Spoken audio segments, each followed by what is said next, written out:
O som dos sinos sempre me trazia paz. Era como se o mundo lá fora desaparecesse cada vez que ecoavam pelo claustro do convento. Eu tinha 24 anos, e há 3 vivia ali, entre orações, cantos e o silêncio que às vezes doía mais do que curava. Chamo-me Irmã Helena. Entrei para a vida religiosa por amor. Amor a algo maior, invisível, puro. Mas o coração humano tem caminhos que nem os votos conseguem calar. A rotina no convento era imutável. Preces às 6, trabalho no orfanato pela manhã, leitura espiritual à tarde. Tudo em ordem, tudo em paz, até aquele domingo que mudou tudo. A paróquia da cidade vizinha havia pedido ajuda para organizar um evento de Páscoa, e a madre permitiu que algumas de nós participássemos. Eu aceitei, sem saber que aquele sim seria o primeiro passo para descobrir quem eu realmente era. Foi lá que o conheci. Gabriel. Alto, de olhar sereno, o tipo de presença que faz o tempo hesitar. Ele estava vestido como padre, com a batina negra e o colarinho branco impecável. Durante todo o dia, trabalhamos juntos organizando os enfeites do altar. O sol entrava pelos vitrais e iluminava seu rosto, revelando uma mistura de doçura e desafio que me desconcertava profundamente. Cada vez que nossas mãos se encontravam, mesmo por acaso, meu coração reagia de uma forma que eu não reconhecia mais. Era como se algo adormecido dentro de mim começasse a despertar. Mais tarde descobri a verdade. Ele não era padre. Era primo do padre titular. Havia se vestido daquela forma apenas para ajudar na celebração. Quando soube, senti algo que não consegui nomear. Talvez raiva por ter sido enganada. Talvez medo do que já começava a sentir. No fim do evento, enquanto eu recolhia os panos do altar sozinha, ele voltou. Aproximou-se devagar, pedindo desculpas pelo mal-entendido. Eu disse que havia achado estar falando com um homem de fé.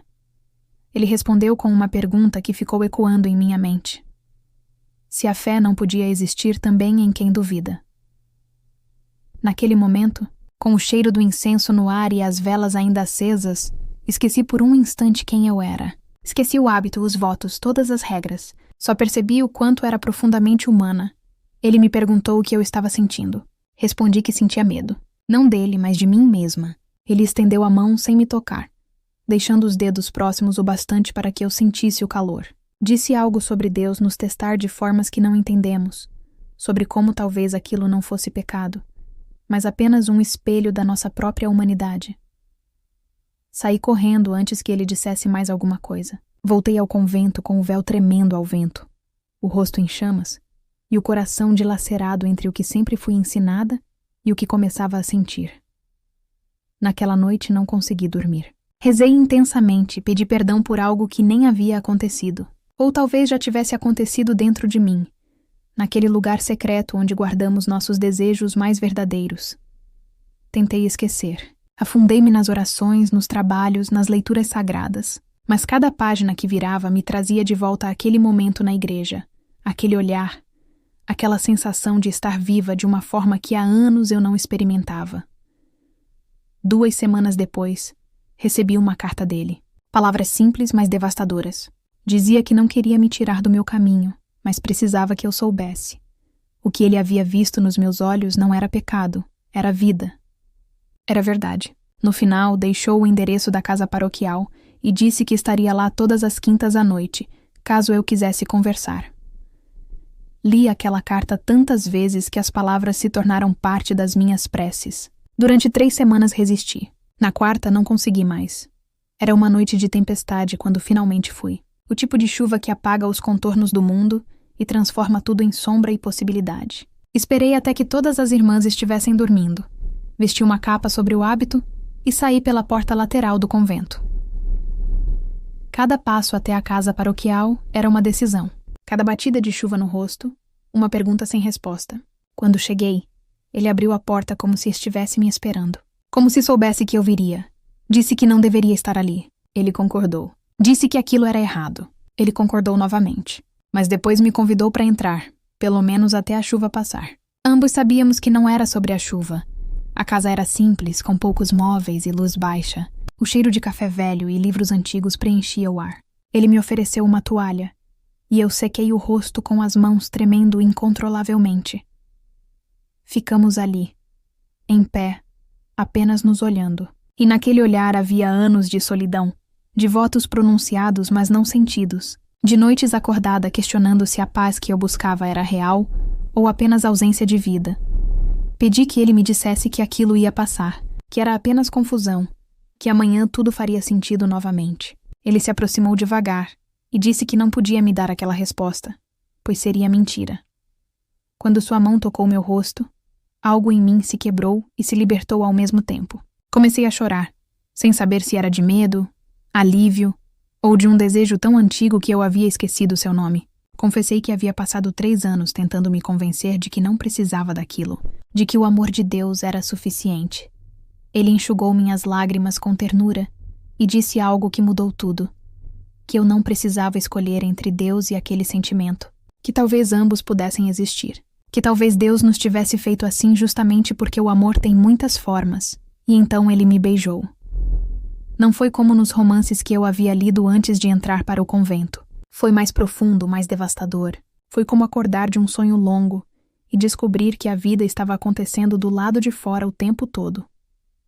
Meus braços o envolveram instintivamente. Minhas mãos, acostumadas apenas a segurar o rosário e virar páginas de livros santos, descobriram pela primeira vez em anos o contato humano verdadeiro, o calor de outro ser, a presença real de alguém que me via não como uma irmã religiosa, mas como Helena, apenas Helena. Pedi que ele me levasse para longe daquela sala, para um lugar onde pudéssemos estar a sós com aquela verdade que não podíamos mais negar. Ele me guiou pelas escadas em silêncio.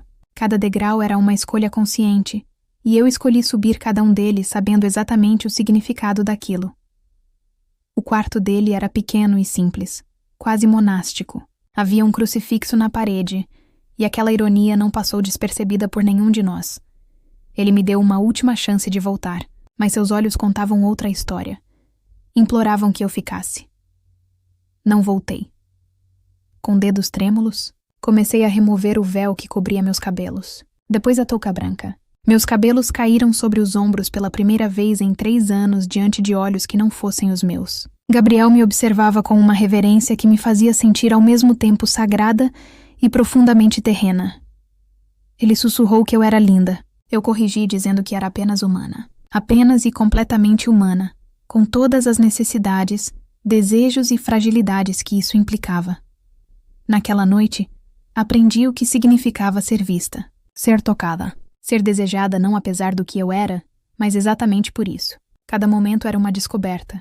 Cada gesto, uma linguagem que meu corpo havia esquecido que sabia falar. A chuva continuava lá fora, criando uma cortina sonora que nos isolava do resto do mundo. Ali, naquele pequeno quarto, não havia pecado. Havia apenas 2 seres humanos se encontrando em sua humanidade mais pura e verdadeira. Não houve pressa. Houve curiosidade, exploração, uma entrega gradual que parecia ao mesmo tempo nova e ancestral. Como se meu corpo lembrasse de algo que minha mente havia tentado esquecer. Pela primeira vez em 3 anos, permiti-me sentir sem julgar. Permiti-me existir sem me dividir entre o que era certo e o que era errado. Apenas fui. Apenas estive presente naquele momento, naquele corpo, naquela troca de afeto e intimidade. Ficamos acordados pela madrugada inteira, alternando entre momentos de silêncio contemplativo e conversas sussurradas sobre tudo e nada. Sobre fé e dúvida. Sobre escolhas e destino. Sobre o peso dos votos e a leveza de ser simplesmente quem somos. Em algum momento, adormecemos entrelaçados. Meus sonhos naquela noite não foram sobre anjos ou céus distantes. Foram sobre campos abertos, sobre liberdade, sobre uma versão de mim mesma que eu havia enterrado sob camadas de devoção e renúncia. Acordei sobressaltada quando percebi a primeira luz da manhã começando a entrar pela janela. O pânico me invadiu. O sino das 5 logo tocaria. Levantei-me rapidamente, procurando minhas roupas na penumbra, meu coração disparado com a urgência do momento.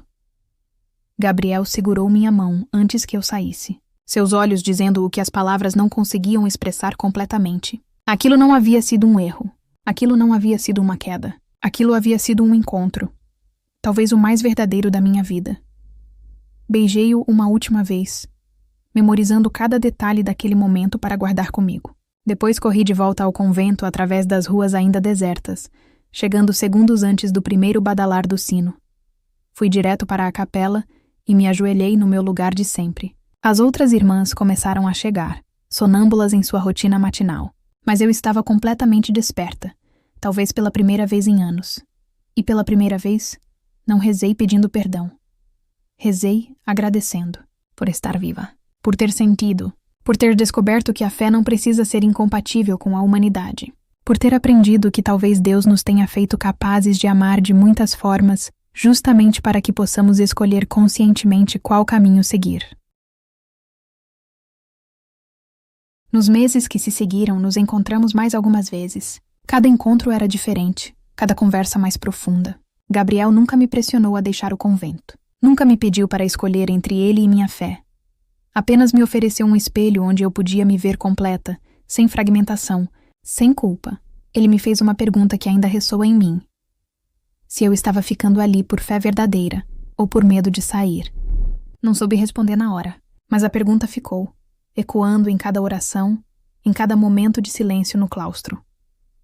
Hoje, meses depois daquele primeiro encontro, ainda sou irmã Helena. Ainda visto o mesmo hábito, faço as mesmas preces, sigo as mesmas regras, mas algo em mim mudou irrevogavelmente. Descobri que sou capaz de conter múltiplas verdades. A freira devota e a mulher que conhece o amor humano, a serva de Deus e alguém que aprendeu a também servir a si mesma, honrando suas próprias necessidades e desejos. Nas manhãs de domingo, quando os sinos tocam, ainda sinto aquele arrepio que começou naquele primeiro encontro. Não porque eu tenha deixado de crer, mas porque aprendi que até a fé mais pura pode coexistir com a dúvida, com o desejo, com a complexidade de ser humano. Aprendi que o verdadeiro pecado talvez seja a negação. Fingir que não sentimos quando sentimos. Fingir que não desejamos quando desejamos. Fingir que somos apenas espírito quando Deus nos fez também carne, sangue, coração pulsante. Ainda não sei se vou ficar ou se vou partir, mas agora, pela primeira vez em 3 anos, sei que a escolha é genuinamente minha. Não nasce do medo, nem da obrigação, nem do que os outros esperam. Nasce de uma compreensão mais profunda de quem eu sou e do que minha fé realmente significa.